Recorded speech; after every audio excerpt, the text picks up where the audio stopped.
Assalamualaikum warahmatullahi wabarakatuh. Halo sahabat pose sekalian, kembali lagi di channel Pose dengan cerita-cerita Islami yang menarik. Sebelum kita mulai, jangan lupa kita subscribe dan nyalakan loncengnya supaya channel Pose ini dapat terus berkembang.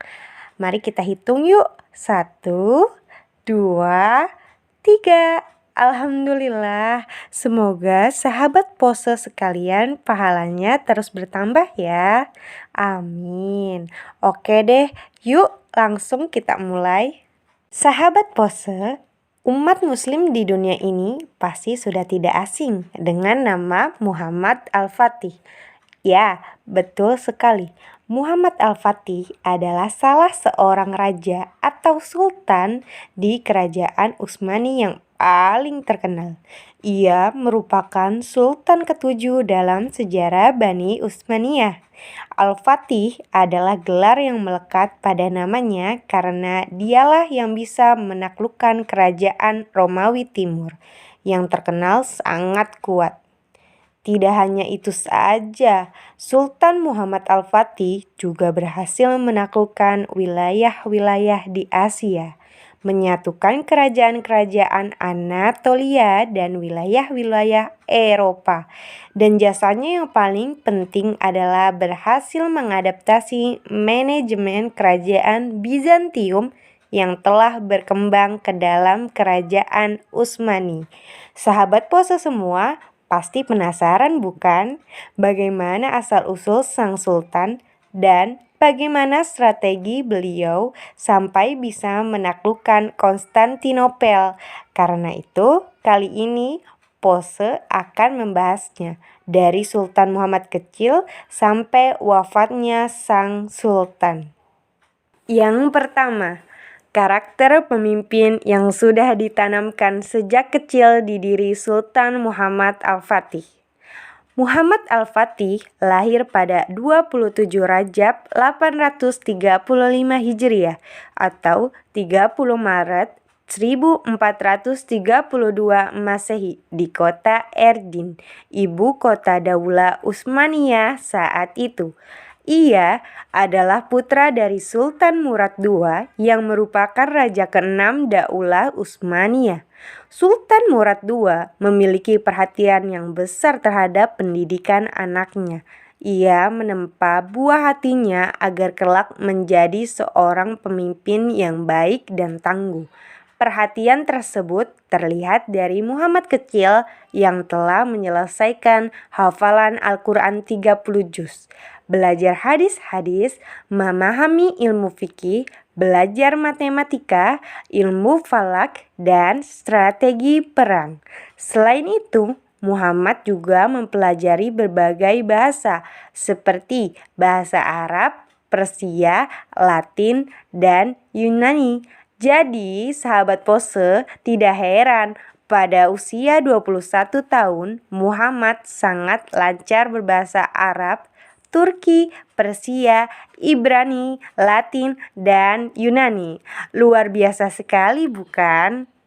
Walaupun usianya baru seumur jakung, sang ayah Sultan Murad II mengamanahi Sultan Muhammad memimpin suatu daerah dengan bimbingan para ulama. Hal itu dilakukan sang ayah agar anaknya cepat menyadari bahwa dia memiliki tanggung jawab yang besar di kemudian hari. Bimbingan para ulama diharapkan menjadi kompas yang mengarahkan pemikiran-pemikiran anaknya agar sejalan dengan pemahaman Islam yang benar.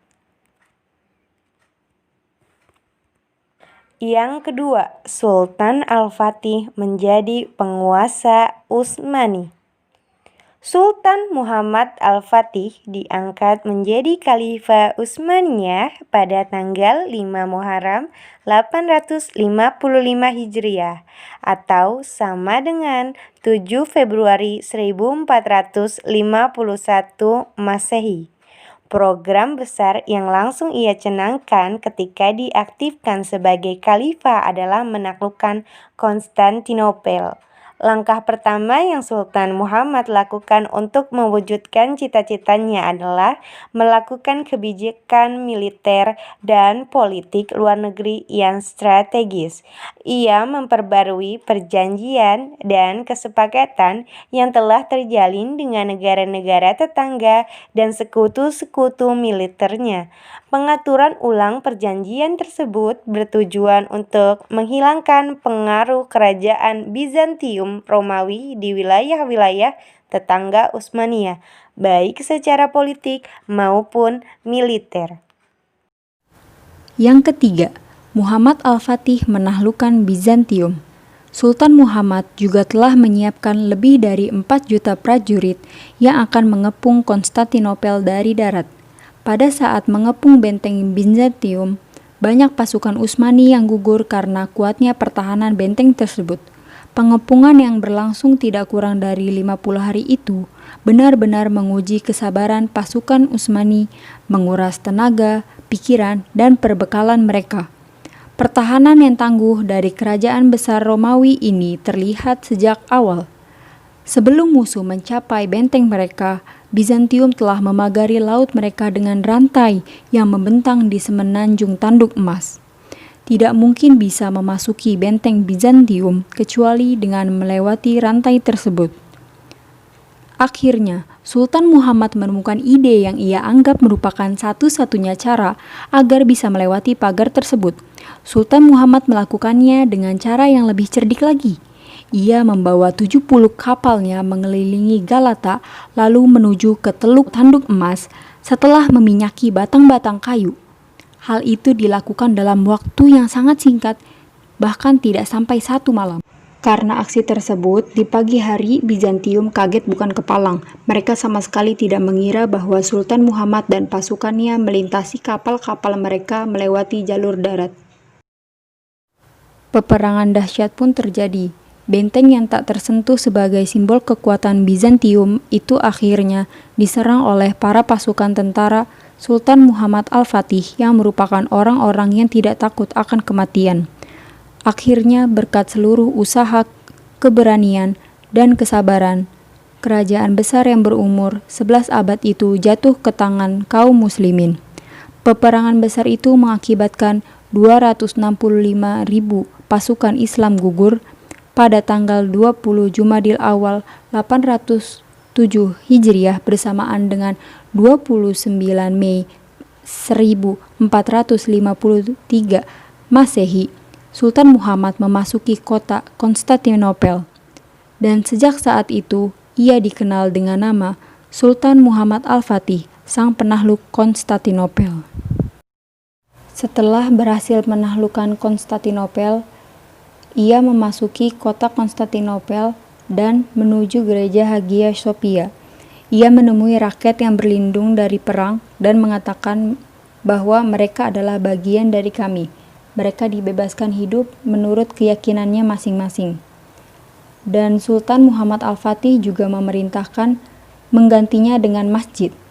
Konstantinopel dijadikan sebagai ibu kota, pusat pemerintahan kerajaan Utsmani, dan kota ini diganti namanya menjadi Istanbul, yang berarti negeri Islam. Akhirnya mengalami perubahan menjadi Istanbul. Yang keempat, peradaban Sultan Muhammad Al-Fatih. Setelah menaklukkan Bizantium, Muhammad Al-Fatih memulai peradaban yang dibangun pada masanya. Selain terkenal sebagai jenderal perang dan berhasil memperluas kekuasaan Utsmani melebihi sultan-sultan lainnya, Muhammad Al-Fatih juga dikenal sebagai seorang penyair.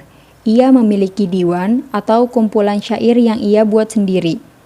Sultan Muhammad juga membangun lebih dari 300 masjid, 57 sekolah, dan 59 tempat pemandian di berbagai wilayah Utsmani.